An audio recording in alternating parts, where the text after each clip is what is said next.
আসসালামু আলাইকুম। আজকে নিয়ে আসছি মোয়া রেসিপি। তো এখানে আমি নিয়েছি মুড়িটাকে একটু ভেজে নিয়েছি। অনেকেই ভাজে না, কিন্তু মুড়িটাকে কিন্তু ভালো করে ভাজতে হবে, ভেজে একটু ক্রিস্পি করে নিয়েছি। তারপরে নিয়েছি আমি এখানে 1 কাপ চিনিটাকে ক্যারামেল করে নিয়েছি। নেওয়ার পরে খুবই ইজিভাবে আমি দেখানোর চেষ্টা করছি। তারপরে দিয়ে দেবো ঘিটা দিয়ে তারপরে একটু নাড়াচাড়া করে তারপরে এই ভাজা মুড়িটা আমি দিয়ে দেবো।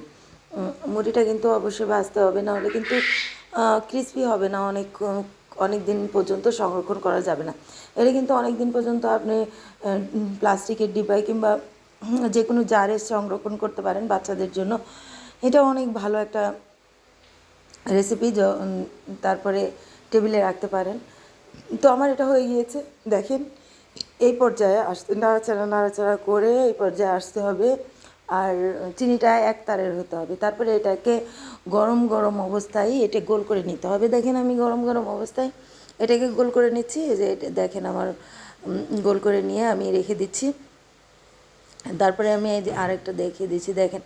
এটা কিন্তু প্রচণ্ড গরম অবস্থায় আমি এটাকে এইভাবে গোল করতে হবে, না হলে কিন্তু এটা ছেড়ে দিবে। তারপরে আর এটা ঠিক হবে না।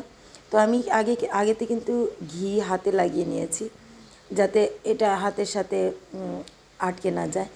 তো দেখেন আমি এটা আমার হয়ে গিয়েছে, আমার সবগুলি এখন করা হয়ে গিয়েছে। দেখেন এইভাবে খুবই ইজিভাবে দেখানোর চেষ্টা করেছি। কেমন হলো?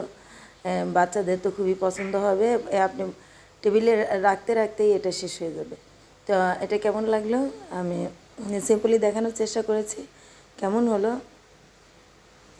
আসসালামু আলাইকুম।